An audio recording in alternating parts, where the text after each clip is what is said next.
Oh, good morning, everybody. Welcome again to this Saturday's Cup of Tea with Pastor's Wife. As you can see, I'm here with Ephesus this morning.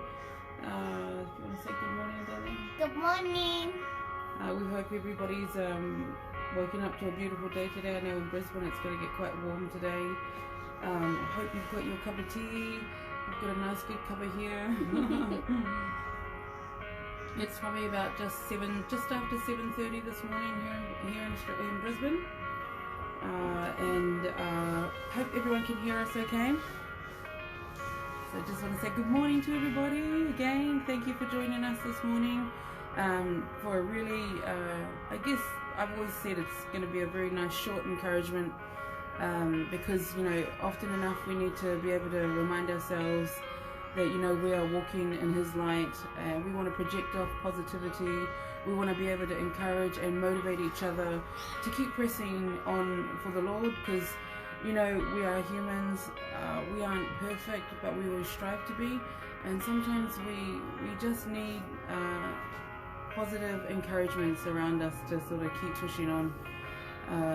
So today, this morning, what I'd like to sort of touch on is one of the commandments that the Lord sort of set for us. Now, there are two of them which are really important, and I know as Christians all of us know that.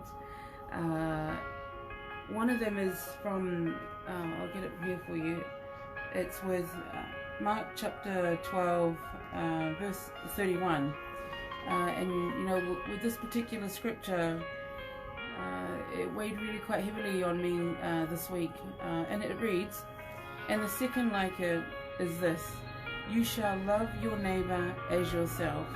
There is no other commandment greater than these." So that's one of the two.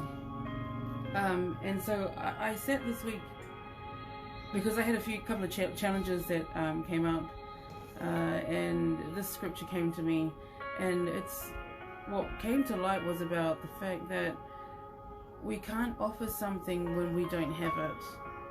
And what I mean by that is when He says, love your neighbor as yourself. So in order for us to love our neighbors, whether that be our brother or sister or anybody, we can't do that if we don't love ourselves first. So if you don't know of God's love, how are you to give that when you don't have it? If you don't know your self-worth, if you don't know how much you are valued by God. So it's sometimes, you know, when we're really struggling, when we're really sort of in that depth, we need to make sure that we remind ourselves that, you know, it's important to make sure that you love yourself, because you can't help someone else, you can't offer someone else if you don't know what God's love is, or that you don't even love yourself. You know,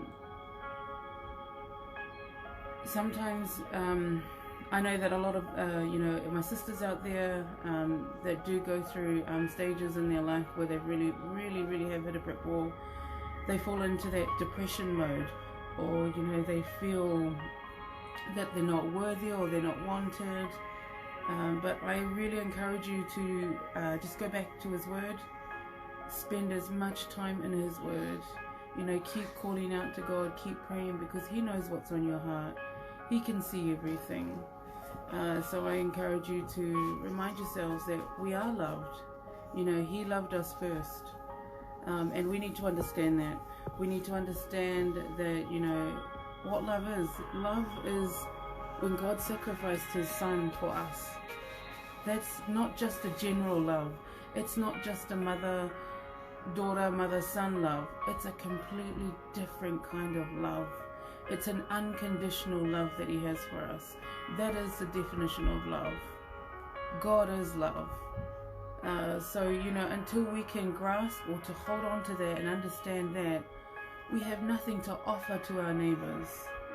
So we must remember that, you know, to love your neighbor as yourself. Make sure you know of God's love, because when you have it, you then will have something to give to your neighbor. You know, there's a lot of examples in the Bible, like the Good Samaritan. You know, he shows very different, many ways of what love can be shown. So just remember that, you know, loving your neighbor is mentioned a lot through the Bible, just different ways as well. So it's not always easy to love your neighbors. Sometimes it can be a real challenge, but you know, that's why God made it, because you know, it's a commandment that we need to, that we will actually benefit from, you know. So we have things in the Bible that help us, guide us on our walk, but they're there to benefit ourselves, you know. So please remember, in order for you to love your neighbor, you need to make sure that you love yourself. Take some time out, reflect, make sure that you are 100% loving yourself, because what can you offer if you don't love yourself? So just remember that today, everyone. I hope you all have a wonderful, wonderful day today, wherever that you are. Just want to also make sure that you're keeping safe. Stay encouraged in His Word. Remember, you know, we have lives going up almost every single day. We have our church services if you're in Auckland, or if you're in Atua as well. Brisbane will be kicking off soon. So, you know, get surrounded with people that are spiritual. Encourage each other. That's how you can love your neighbor, by reaching out your hand. You know, don't wait for someone to just ask. Make sure, you know, if you see it, put your hand out. That's being proactive. You know, that's proactive love. As you don't wait for someone. If you see your brother or your sister struggling, put your hand out, help them out, and do it with a genuine heart. Don't do it because you have to. Don't do it because you're being told to. Do it because you truly mean it. Because we've got to love God with all our heart, you know, and that's how we work. That's how we do it, you know. So make sure you're in His Word. You know, we're on Facebook, we're on YouTube. We've made it so much available that, you know, there is no excuse, you know. You don't have Facebook, there's YouTube. You can't get online, you can reach out to us. You have your Holy Word as well. You know, we do have services, jump in, you know. Always reach out to us. We're happy to give you the addresses to them as well. Like pastors always said, you know, private message him if you are spiritually down. Private message myself. I'll always welcome your friend request if you want, you know. We've got to build a strong foundation so that we can journey really strongly for the Lord. It is always encouraging and wonderful to see you all online. So please feel free to reach out. We genuinely all have a heart to want to serve God as best as possible.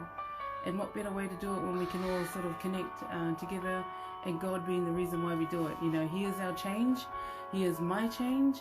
He's ultimately basically everything for us, you know, and we do it happily. The real freedom that we've felt when we've truly know of His truth, because He tells us of our worth, the real freedom, the real love that we have, and we're so blessed to be able to do this.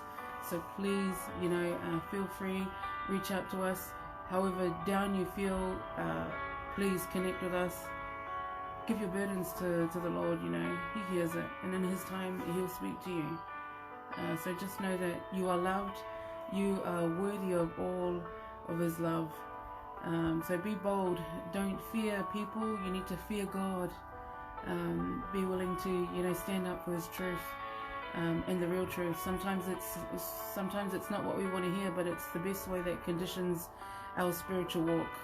None other than the Holy Word, His Holy Spirit, the Lord Himself. So I hope you all be a blessing to somebody, and also, you know, don't be a burden to them. Share them and tell them of God's love today, and have a wonderful, wonderful week. And God willing, we'll see you guys online tomorrow, online with Pastor at 9:30 here at Brisbane. Otherwise, you all have a wonderful, wonderful time. God bless you all, and we'll see you next time, God willing. In Jesus' name, amen.